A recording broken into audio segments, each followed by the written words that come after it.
శుభకార్యాలకు పూజార్ల కోసం వెతుకుతున్నారా? పూజారీస్.com లో అతి తక్కువ ధరలకే పూజార్లను ముందే బుక్ చేసుకోండి. వెంటనే కాల్ చేయండి. నమస్తే అమ్మా. చెప్పమ్మా కీర్తి. వృశ్చిక రాశి వారికి ఈ సంవత్సరం ఎలా ఉండబోతుందంటారు? 2024 వృశ్చిక రాశి వాళ్ళకి మిశ్రమ ఫలితాలే కనిపిస్తున్నాయమ్మా. ఓకే.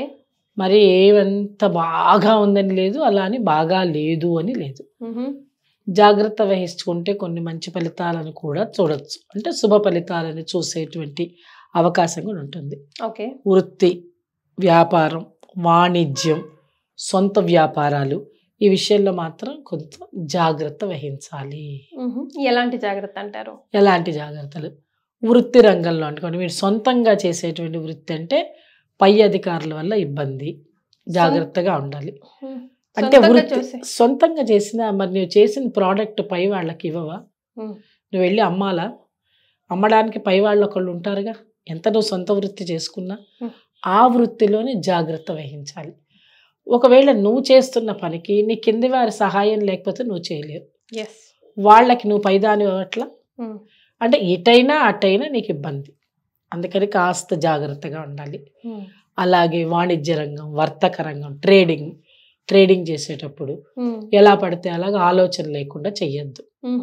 మంచిగా పెద్దవాళ్ళని కనుక్కొని శ్రేయోభిలాషుల మాట మీద పనులు చేయండి. పెద్దవాళ్ళని వెళ్ళి అడగండి, అమ్మ మేము చేయొచ్చా చేయకూడదా, చేస్తే ఎలా ఉంటుంది ఏంటి అని అడగాలి. అప్పుడు ఏమవుతుంది, మీకు ఏ పని చేయదలుచుకుంటారో ఆ పని సవ్యంగా సాగుతుంది. అంటే పెద్దవాళ్ళ మాట, మనం వాళ్ళ సలహాలు వినాల్సిన అవసరం ఎంతగానో ఉంది ఈ వృశ్చిక రాశి వాళ్ళకి. దాని తర్వాత ఏంటి అంటే కుటుంబ పెద్దలకి అనారోగ్య సూచనలు. కుటుంబ పెద్దలు అంటే మళ్ళీ ఇంట్లో ఉండేటువంటి అమ్మమ్మలో, నాయనమ్మలో, లేదంటే ఇంకా కాస్త ముసలి వాళ్ళు ఎవరైనా ఉన్నా వాళ్ళ అనారోగ్యాలు పెరుగుతాయి. ఓకే. రెండవది, పెద్దలు అనగానే మన అత్త మామలు, పెద్దవాళ్ళు 60 ఏళ్ల వాళ్ళు దాటిన వాళ్ళు, సీనియర్ సిటిజన్స్ ఎవరైతే ఉంటారో వాళ్ళకి కొంత ఇబ్బంది కలుగుతుంది. అది సడన్గా వచ్చే అనారోగ్యాలు వస్తాయి. అంటే పడిపోవడము, లేదంటే హార్ట్ అటాక్స్ రావడము, అలాంటివి వస్తాయి. కాబట్టి వాళ్ళని మనం ఎలాగో సంసిద్ధతగా ఉండాలి. వీళ్ళకి వస్తుంది, ఖర్చు అవుతుంది, ఈ ఖర్చు కోసం మనం ముందరగానే డబ్బులు దాచిపెట్టుకొని ఉంచుకోవాలి. అప్పుడు చికాకు పడకూడదు. ఒకవేళ వచ్చింది అనుకోండి బాగు చేద్దాం, రాలేదు అనుకోండి ఆనందంగా చూసుకుందాం. ఏది ఏమైనా ఖర్చే. మరి ఆ రూపంలో కాకపోయినా ఇంకో రూపంలో అయినా ఖర్చు వస్తుంది. తర్వాత భార్యాభర్తల మాట పట్టింపులు, చిన్న చిన్న వాటికి పెద్దగా పట్టించేసుకుని ఇంకా నేను మాట్లాడను, ఫస్ట్ వాళ్ళే మాట్లాడాలి, వాళ్ళ అమ్మ వాళ్ళు ఇట్లా చేశారు, మా అత్తగారు వాళ్ళు ఇది ఇవ్వలేదు, ఏదో అనవసరమైనటువంటి చిన్న విషయాలని పెద్దవి చేసుకొని మాట పట్టింపులతోటి దూరం అవుతారు. ఓకే. అంటే భార్యాభర్తల మధ్యన దాంపత్య జీవితం కొంచెం డిస్టర్బెన్స్ వచ్చి మంచాలు జరుగుతాయి. అందువల్ల జాగ్రత్త వహించుకోవాలి. అంటే మనం జాగ్రత్త వహించుకోవాలి అంటే అర్థం ఏంటి, ఎవరో ఒకళ్ళు సర్దుకుపోవాలి, ఈగోగలపోకుండా adjust and accommodate wherever you are. మనం అడ్జస్ట్ అయిపోతే తర్వాత రోజులన్నీ మనవే. సూపర్. అబ్బాయి అయినా సరే, అమ్మాయి అయినా సరే.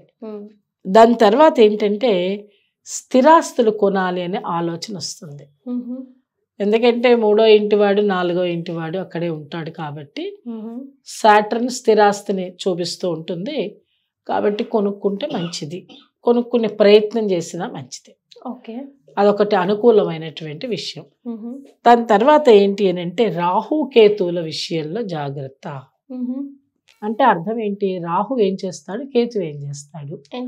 ఎప్పుడు మనల్ని రాహు ఏమో ముందరికి తోస్తూ ఉంటాడు.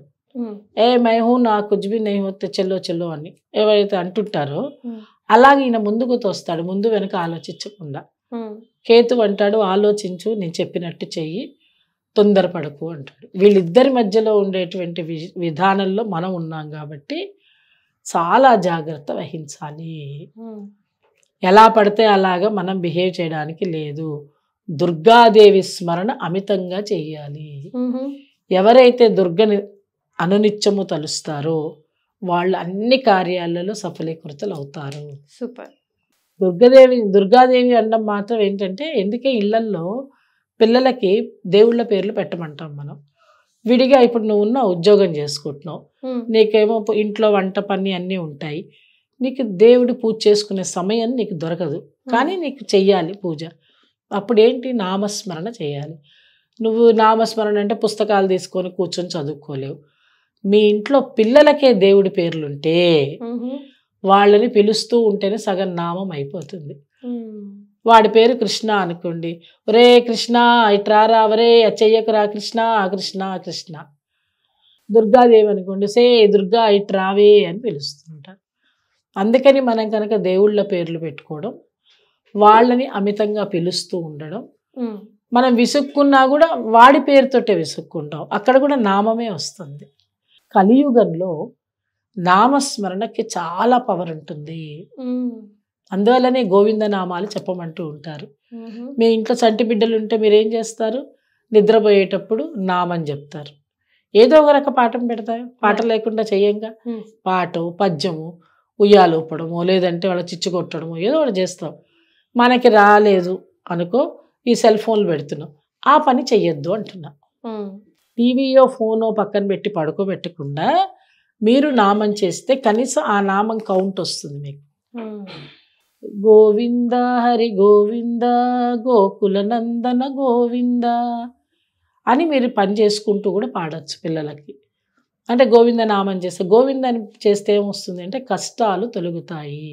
ఓకే, అది గోవిందలో ఉండేటువంటి విశేషం.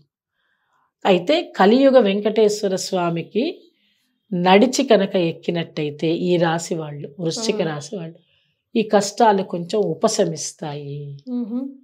రైట్. తర్వాత శనివార నియమాలు చేసుకోవాలి వీళ్ళు.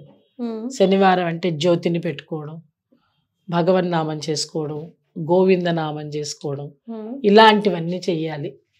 ఎందుకని ఇన్ని కష్టాలు ఉన్నాయిగా, భార్యాభర్తల మధ్య, పిల్లల మధ్య, వివాహ సంబంధాలలో, ఉద్యోగంలో, వ్యాపారంలో, వృత్తిలో, తర్వాత రాజకీయంగా, ఇవన్నీ ఉన్నప్పుడు మనం ఏం చేయాలి, అన్నీ మనకు కావాల్సిందే.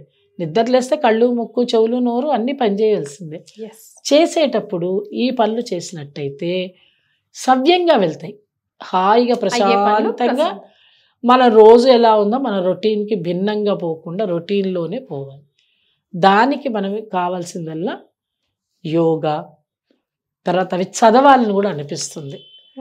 యోగా, తర్వాత జ్యోతిష్యం, ఇలాంటి తదితర శాస్త్రాలు ఏవైతే సామాజిక తదితర శాస్త్రాలు ఉంటాయో ఆ వాటిల్లో వెళ్ళి అడ్మిషన్ తీసుకు, ఎంత ఇంజనీరింగ్ చదివినవాడు కూడా వెళ్తాడండి.